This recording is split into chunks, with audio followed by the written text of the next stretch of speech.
Okay, so here is a cool project I came up with. I always wanted a big air compressor. Haven't had one for, I don't know, many years, over 10 years. Probably longer than that.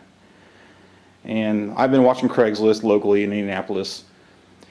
And anybody that knows what they have wants a ton of money, and anything that's, 60 gallon plus or whatever good CFMs and is broken for cheap gets snapped up pretty quick. But I was lucky with this one.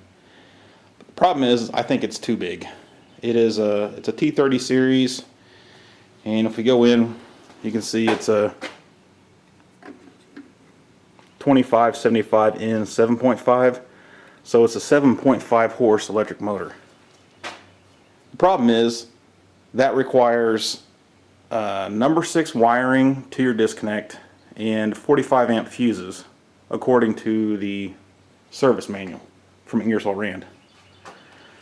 And I have 30 amp fuses, and they're the skinny kind, so that's a 30 amp breaker or a disconnect box or whatever.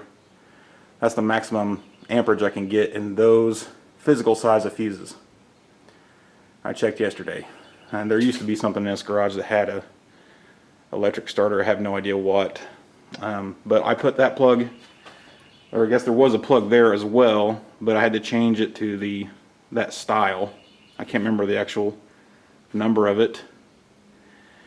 And I was able to make this thing run one time, and right off the bat I had a problem. And whenever I shut it off, I was kind of trying to baby it on and off, and I blew a fuse, but after it shut off I could hear air coming back out through here for a long time. So I researched it, and I found out that there's a check valve right here, this piece. So I took it out and found that the spring had broken inside of it, so it was no longer acting as a check valve, so all the air from inside the tank was just going right back out through the air compressor. And this is the original check valve. This is the part that's inside the tank, and this is where all the check valve stuff goes into it.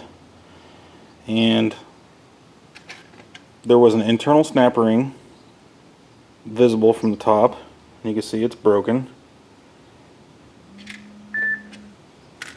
and this was the plunger, or I should say the keeper, that was on the other side of the snap ring. But then this was what was left of the spring behind it, and then this is the actual check valve part that sits against the bottom there. So yeah, had seen better days for sure. So I've got that fixed, and I'm ready to try it again, but I'm worried I'm just going to blow another fuse, or I'm not going to be able to feed enough power. So I might be selling this for as much money as I can get for it and going out and buying something more of my needs. But the big thing is the people that sold this didn't know what they had. They just put a picture up and said large air compressor or something like that, $100. Well, I called as soon as I could and went up there as soon as I could and loaded that thing up. And I did it in the middle of a snowstorm, and my four-wheel drive in my truck gave out, so I was in two-wheel drive, and this thing is super heavy. It was a nerve-wracking adventure. But I think I'll end up making money on this if I can get it all together and prove that it runs and everything. So let's see. It is a fully optioned compressor, and let's see if I can remember everything that meant. It means that there is a sensor for oil level, so it won't run if the oil's low. There is an automatic drain, which is not hooked up, and somehow this one is air operated and not electrical, and it was not hooked up when I got it, and I'm not real sure how to hook it up because the only manual that I could find online was for the newer electrically operated ones. And I put a new drain on it because the old one had broken off during moving. So there's a new galvanized pipe and a high pressure ball valve, and even the old ball valve that the previous owner had on it had cracked, which was just low pressure.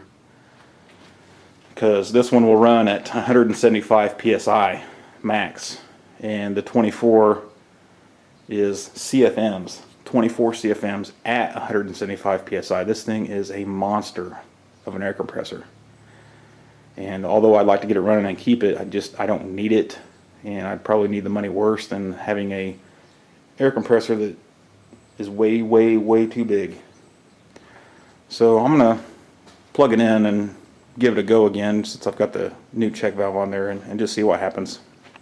One last thing I forgot to mention was these casters that I put on there. I seen them at Rural King, and I liked them because they were kind of low profile, and I wanted to keep this thing as low profile as possible. But they failed immediately. They're not heavy duty enough.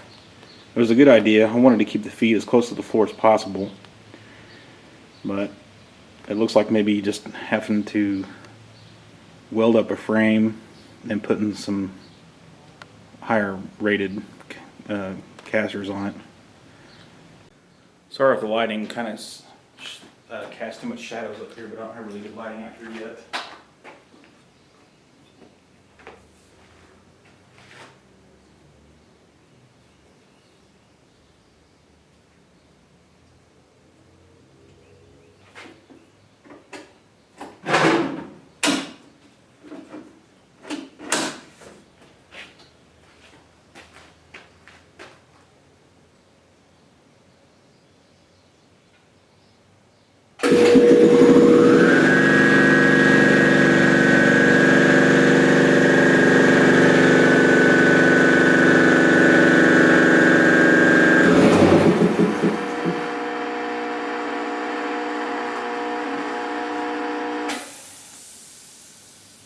Something quit on probably electrical motor. I'm not real sure. We'll check voltages here and see what happens. It did run for a little bit though. That was cool.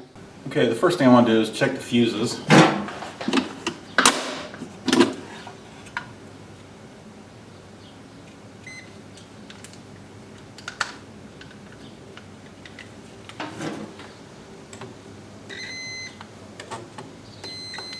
Okay, the fuses are good. So now I might have to look at the electric motor, see if I'm overloading or something. Okay, so inside the electrical box there is a thermal overload in 2 fuses, and those are good and those are good, and thermal overload is good. I heard a noise in here, which I would just assume is the motor starter. So I'm gonna try it again, just, I don't know, maybe get a better visual or audible clue as what's going on here. Let's see, we are plugged back in. Disconnect is on.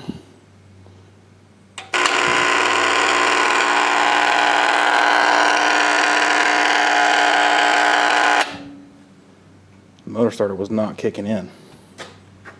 Interesting. But what kicked it out originally? That's what I want to know. Okay. Let's do something a little bit stupid here.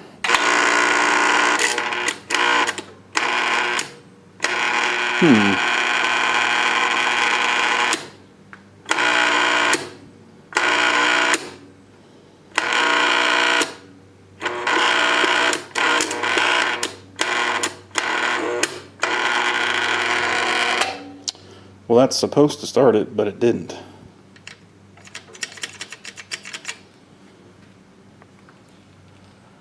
So I'm a little unsure what to think here.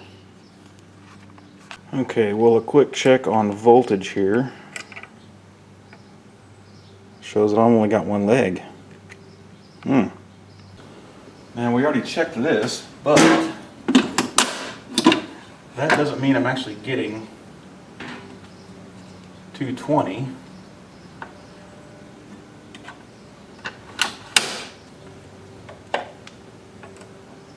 And I'm not.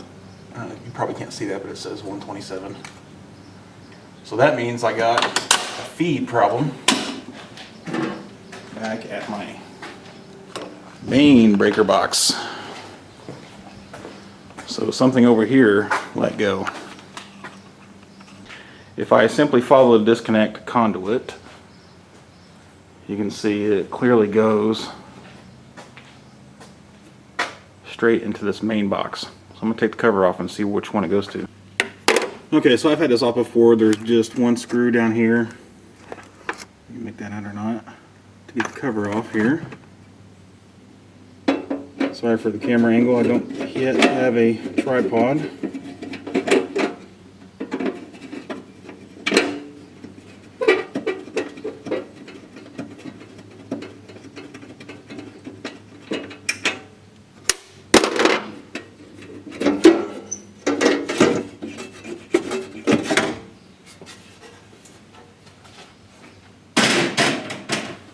Okay, so clearly you can see where the wire's coming in, and they go straight to the mains. Oh, so it's not on a breaker, which means it's on this thing, which is another fuse box. I'll start pulling these and I'm going to lose light in here, so I'm going to do this off camera. Okay, you can see I've got them pulled out. I'm going to take them over here to the light and check them. Okay, interestingly enough, I can read on all of them, and they are all 50 amp fuses.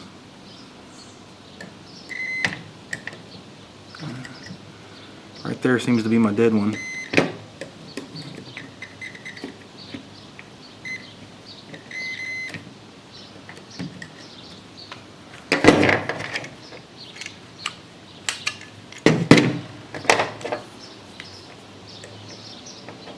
Yep, sure enough. It's weird that a 50 would let go before the 30s, isn't it? Well, I was wrong. The one that blew is a 50. It's an NON-50, but the one that didn't right next to it was like an FRN 60. But still, it's still strange that a 50 blew before those 30s did. Well, I've got some new fuses now, but one thing I'm going to do is get in there and try to clean these contacts a little bit. There's a few places that are pretty cruddy.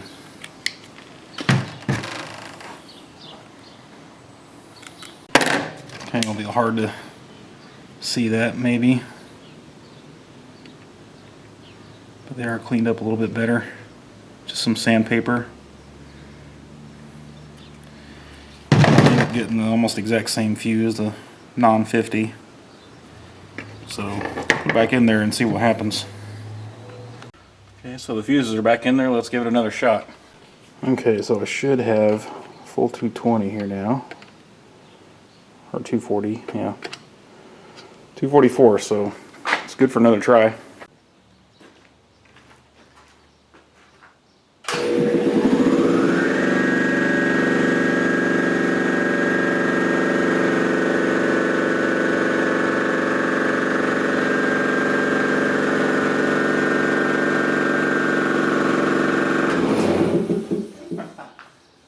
Same thing, almost exact same amount of time. Looks like I did finally start to build a little bit of pressure, and nothing's leaking back out, so the check valve was holding. And I have 0 volts. Wow. I wonder which ones I blew this time.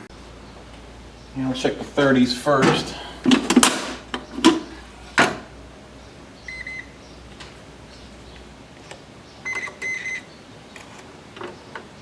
Yep, I blew one of the 30s. I wonder if I've actually got 240 volts out here still. I do. So now I'm down to blowing these, huh? Well, I don't have any more of those, but at least I know the compressor does run. Okay, so I may have done something fairly stupid, but I'm going to wire around those fuses since I know I already have 50 amps over on the main fuses. In fact, I found out there's 2 sets. I'll show you. Basically, if you can see back in there, right about where I'm pointing is where it comes in from outside, goes into the main fuse, and remember the main fuses had 50s.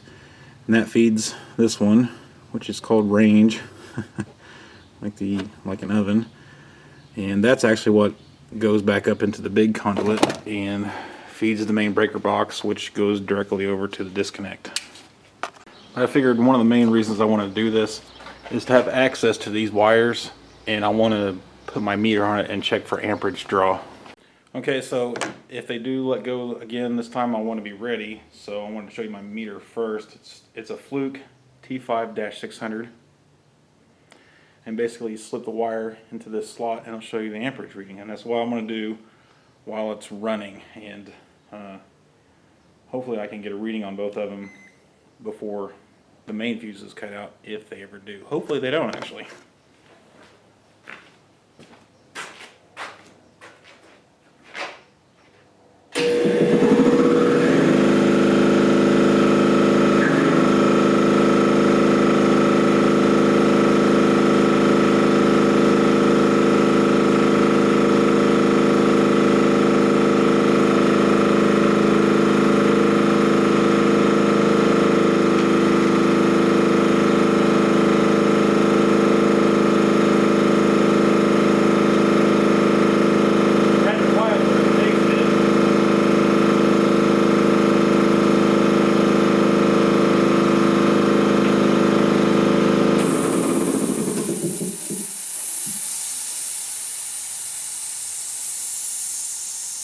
What you're hearing is just all the pressure inside before the check valve letting off, like the after cooler and all that. What I forgot was, it's pulling like 34 on one leg and 33.5 on the other. That's well within what the fuses are capable of. But I wanted to go get my thermal camera and see if I actually see any overheating, like mostly in the cord, that wire, because I didn't put that wire on there. And in fact, I was looking at the receptacle, and I'll show you that. It's only a 30 amp rated receptacle and cord. Okay, this is the one that was on my wall originally. It's a NEMA 10-30, and this is what I put on there, since that's what the cord is. And it is a NEMA 6-30R. Right there it says 30 amps. So I want to put the thermal camera on it to make sure I'm not overheating that cord. Okay, just giving a look over before I actually start it up. Some of them might be reflective, but you can definitely tell, like, that is the intermediate cooling pipe. That's about 110 degrees in places, 115. Seems pretty normal though. I'm not real sure what I'm seeing is hot down in there. That might again just be reflective. I can see some shiny steel back in there, and that usually just, yeah. There might be something a little hot back in there. Anyway, the cord, again, the back plate on the receptacle is showing some reflective heat, but the cord itself doesn't seem to appear to be warm or anything, so I'll go ahead and kick it back on here.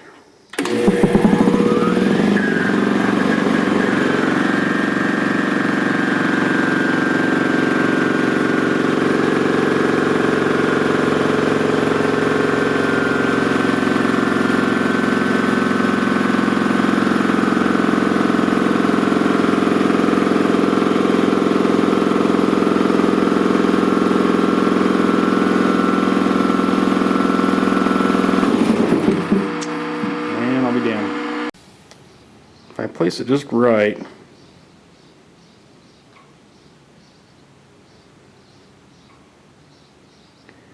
I guess it's showing the high end about 150,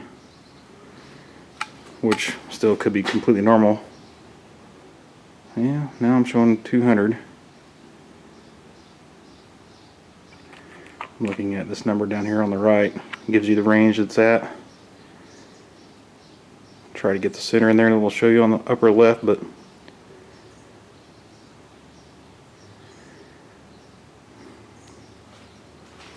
the wiring's awful hot, isn't it? 120.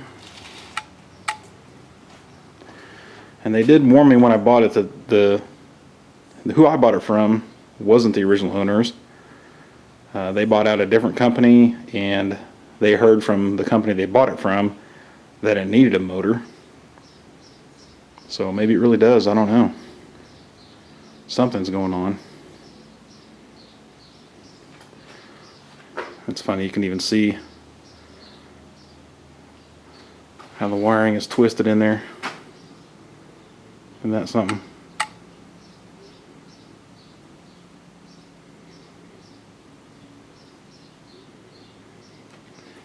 I don't know. I guess I'll just post this video and maybe get some advice from some people about what it possibly could be doing here.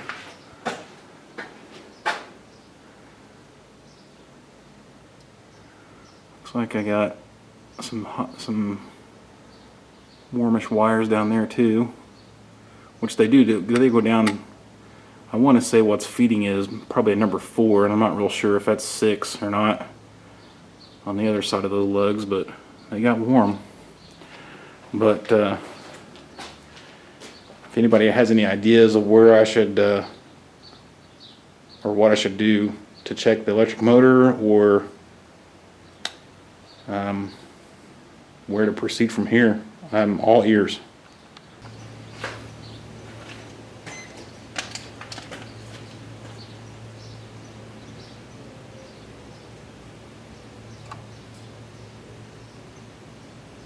Yeah, definitely blew a fuse again. Only getting 119 volts. Well, the last thing I want to do is replace the fuse and try it again, but we're going to monitor the amperage the whole time and see if it just starts drawing a bunch more juice towards the end.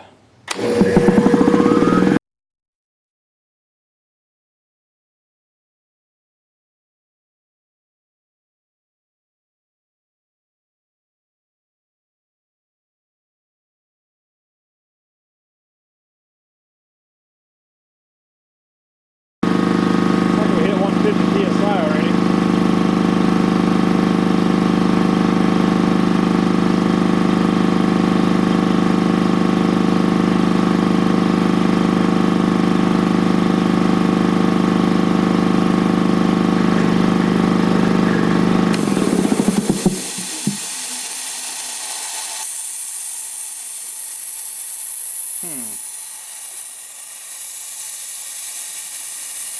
Yeah, I'm right at 160, looks like.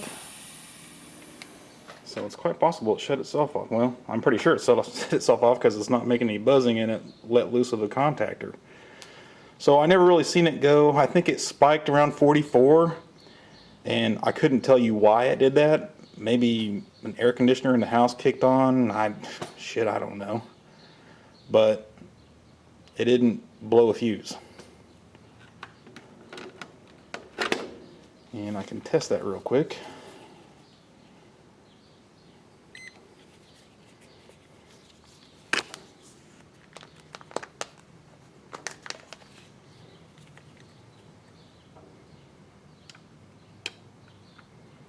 Yep, still got 244 volts. So, interesting. Let's put the heat gun back on real quick.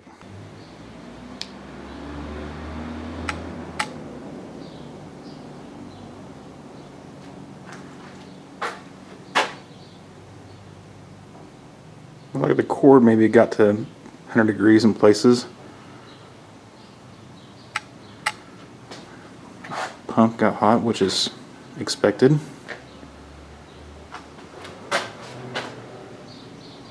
Looks like that motor got pretty hot.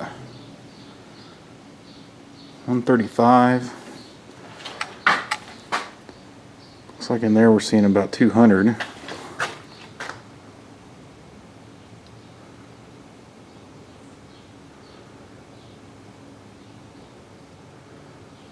Showing 120 somewhere, but it looks like more like Could be the motor casing.